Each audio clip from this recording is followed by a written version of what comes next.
मेहुल एक तेजी से भागते हुए चोर का पीछा कर रहा है। चोर बहुत तेज है तो मेहुल चोर को पकड़ने के लिए बाइक उठा लेता है, लेकिन फिर भी चोर को नहीं पकड़ पाता है। कहाँ से आया है ये चोर और ये चोर इतना तेज कैसे भागता है? मेहुल इन्वेस्टिगेशन शुरू कर देता है।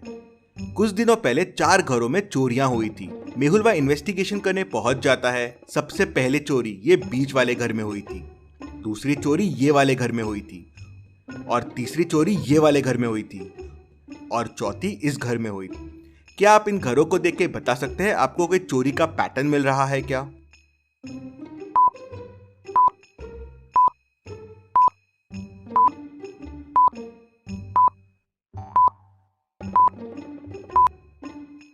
मेहुल पैटर्न समझ जाता है। इंटरेस्टिंग। चोर बस सिंगल हाउसेज में चोरियां करता है। चारों हाउसेज नो फ्लोर्स वाले हैं, मतलब वो ऐसे घर ढूंढता है जिनमें फ्लोर नहीं है। मेहुल पहले घर में पूछताछ करने के लिए अंदर जाता है।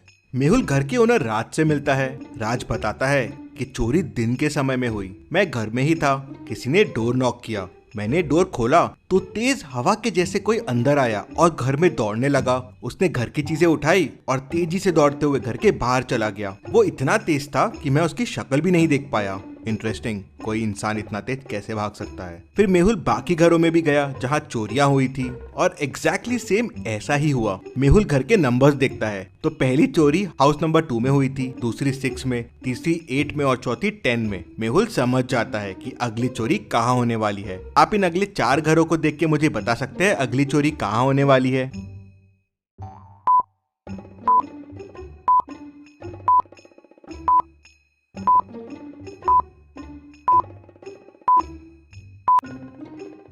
घरों के नंबर इंक्रीजिंग ऑर्डर में बढ़ रहे हैं तो चोरी इन 4 घरों में से ही किसी में होगी। अब चोरी नो फ्लोर वाले घर पे हो रही है और इनमें सिर्फ घर नंबर 18 ही विदाउट फ्लोर है, तो चोर यहीं चोरी करने आएगा। मेहुल पहले से ही हाउस नंबर 18 में पहुंच जाता है और चोर का इंतजार करने लगता है। शाम होते ही डोरबेल बजती है। मेहुल डोर ओपन करता है तो तेजी से एक आदमी अंदर आता है। फटाफट स्पीड में घर का सामान उठाता है और उतने ही स्पीड में भागने लगता है। इतनी स्पीड कि मेहुल कुछ देख ही नहीं पाया। मेहुल उसका पीछा करने की कोशिश करता है, बाइक से भी पीछा करता है, लेकिन उसे नहीं पकड़ पाता। कौन है ये? कोई एलियन तो नहीं या कोई जादूगर है ये? मेहुल इस बात का पता करने के लिए भूल भुलैया साइंटिस्ट के पास जाता है। ये साइंटिस्ट अपने तक पहुंचने के लिए भूल भुलैया रास्ते बना देता है। आप देखिए और मुझे बताइए कौन सा रास्ता साइंटिस्ट तक जाता है।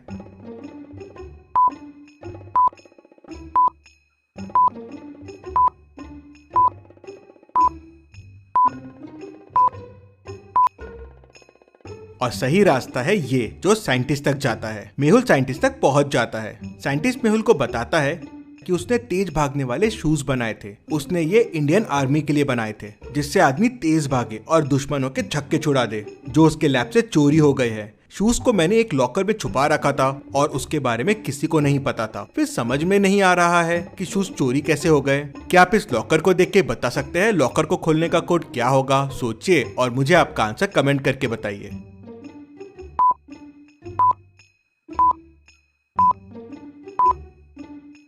चलिए इसका आंसर देखते हैं। लॉकर के ऊपर एक स्क्वायर है और उसके अंदर एक ट्राइंगल है, तो उसका वैल्यू है 12। मतलब स्क्वायर के 4 कॉर्नर्स और ट्राइंगल के 3 कॉर्नर, तो 4 × 3 हो जाएगा 12। वैसे ही सर्कल के अंदर एक स्क्वायर है, सर्कल के 0 कॉर्नर्स और स्क्वायर के 4 कॉर्नर्स, तो 4 × 0 0। मतलब बाहर और अंदर के नंबर ऑफ कॉर्नर्स का मल्टीप्लीकेशन। तो ट्राइंगल के अंदर एक लाइन है, ट्राइंगल के 3 कॉर्नर और लाइन के 2, तो हो जाएगा 3 × 2 6। कोड 6 से ही तिजोरी का लॉक खोला गया था और चोर शूज लेके भाग गया था।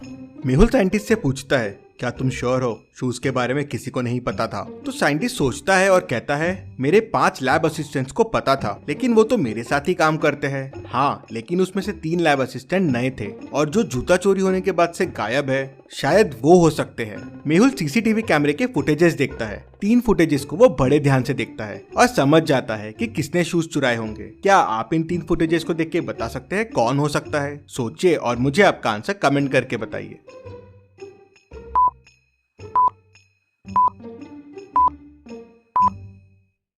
चलिए इसका आंसर देखते हैं। आई पैच वाले असिस्टेंट को ध्यान से देखिए। पहले में राइट आई में पैच है, दूसरे में लेफ्ट में है और तीसरे में वापस राइट में है। मतलब ये बस नाटक कर रहा है। मेहुल उसके बारे में और पता करने के लिए उसके घर पहुंच जाता है, लेकिन मेहुल को घर पे कोई नहीं दिखता। क्या आप इस घर को देख के बता सकते हैं घर पे कोई है या नहीं है?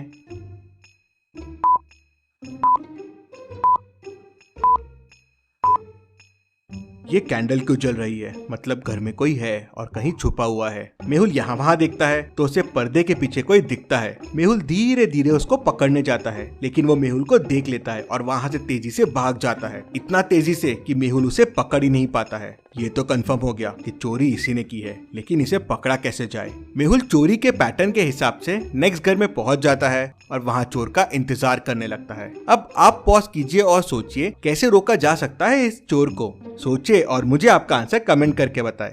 सबसे अच्छे जवाब देने वाले का कमेंट मैं पिन करूंगा।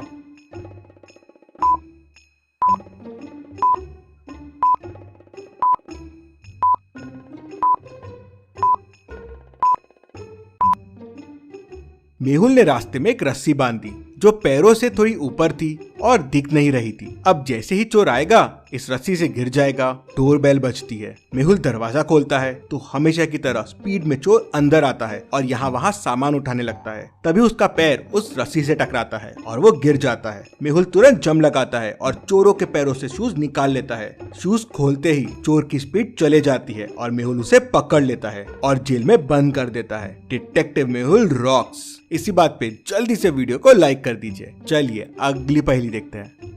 एक जंगल में एक आदमी की डेड बॉडी मिलती है। मेहुल वहां पहुंच जाता है। डेड बॉडी पे कोई खून नहीं होता, लेकिन गर्दन पे फिंगरप्रिंट्स के निशान होते हैं। मेहुल जंगल में सर्च करता है तो उसे 4 सस्पेक्ट्स मिलते हैं।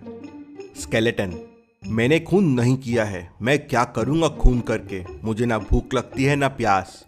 स्कैरक्रो कहता है, मेरा काम तो बस क्रो को भगाना है, मैं क्यों करूंगा खून, मैंने नहीं किया है। मम्मी कहती है, मैं इंसानों को परेशान नहीं करती हूँ, बस अपने पिरामिड में ही रहती हूँ, मैंने नहीं किया है।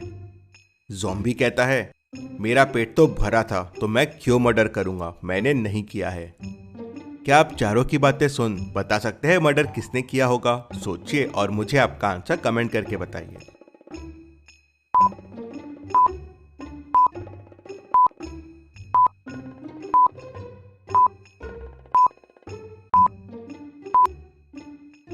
चलिए इसका आंसर देखते हैं। आदमी के गर्दन पे फिंगरप्रिंट्स के निशान हैं।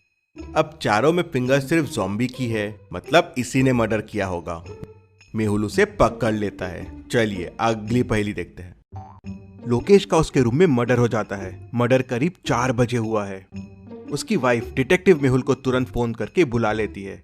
मेहुल क्राइम सीन को ध्यान से देखता है, लेकिन उसे वहां कोई क्लू नहीं मिलता। फिर मेहुल उसके घर की मेड और कुक से पूछताछ करता है। मेड कहती है, मैं तो करीब 3:30 को सर के रूम में चाय देने गई थी, उसके बाद मैं सर के रूम में नहीं गई। कुक कहती है, सर मैं तो लोकेश सर के रूम में कभी नहीं जाती हूँ, मैं तो डिनर की तैयारी कर रही थी, यहीं किचन में थी। फिर वाइफ कहती है, मैं करीब 3:45 को लोकेश के रूम में गई थी, वो स्टडी में था और चाय पी रहा था। मैं करीब 3:50 को रूम से बाहर आ गई और फिर सीधा मेरे रूम में चले गई। मेहुल तीनों की बातें सुनता है और तुरंत समझ जाता है कि खूनी कौन है। कैसे? क्या आप सोच के बता सकते हैं खूनी कौन है? सोचिए और मुझे आपका आंसर कमेंट में बताइए।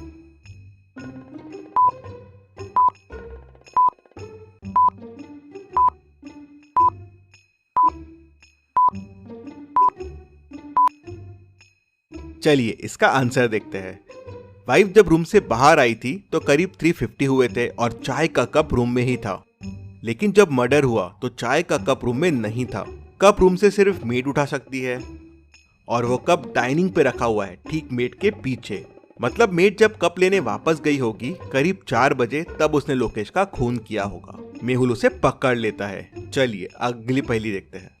मेहुल एक हेलीकॉप्टर में ट्रैवल कर रहा था, तभी प्लेन क्रैश हो जाता है। मेहुल के पास कोई पैराशूट नहीं था तो वो वैसे ही कूद गया। मेहुल को नीचे गिरने के लिए 2 ऑप्शंस दिखते हैं। पहला तो ये पानी में गिर सकता है, दूसरा ये घास फूस के पहाड़ पे। क्या लगता है आपको मेहुल को क्या चुनना चाहिए गिरने के लिए? सोचिए और मुझे आपका आंसर कमेंट करके बताइए।